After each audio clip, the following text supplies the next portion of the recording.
আজ থেকে দেশের সব জুয়েলারি দোকান অনির্দিষ্টকালের জন্য বন্ধ। বিশ্বের আলো টিভি মানিকগঞ্জ জেলা প্রতিনিধি বীর মুক্তিযোদ্ধা মোহাম্মদ আজহার হোসেন। দেশের সব জুয়েলারি প্রতিষ্ঠান আজ 29 মে 2025 বৃহস্পতিবার দুপুর থেকে অনির্দিষ্টকালের জন্য মানিকগঞ্জে বাংলাদেশ জুয়েলার্স সমিতির সকল ব্যবসায়ী দোকান বন্ধ ঘোষণা করা হয়েছে। জুয়েলারি শিল্প মালিকদের সংগঠন বাংলাদেশ জুয়েলার্স সমিতির বাজুস গতকাল বুধবার 28 মে রাতে এই কর্মসূচি ঘোষণা করে। সংগঠনটির পক্ষ থেকে সমিতির সহসভাপতি রিপন হাসানকে গ্রেপ্তারের প্রতিবাদে এই কর্মসূচি ঘোষণা করা হয়েছে। বুধবার সন্ধ্যা 7:30টায় রাজধানীর তাঁতীবাজার নিজ ব্যবসায়িক প্রতিষ্ঠান থেকে আইনশৃঙ্খলা বাহিনীর হাতে গ্রেপ্তার হন বাজুসের সহসভাপতি মোহাম্মদ রিপনুল হাসান।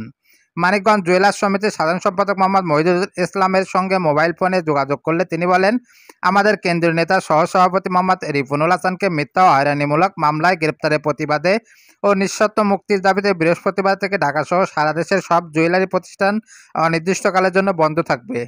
একই সঙ্গে বাজুসের সহসভাপতি মোহাম্মদ রিপনুল হাসানকে মিথ্যা ও হয়রানিমূলক মামলায় গ্রেপ্তার গভীর উদ্বেগ প্রকাশ করে কেন্দ্রীয় নেতাদের সাথে মানিকগঞ্জ জুয়েলার্স সমিতির নেতৃবৃন্দ একতা প্রকাশ করে তীব্র নিন্দা প্রতিবাদ জানিয়েছেন।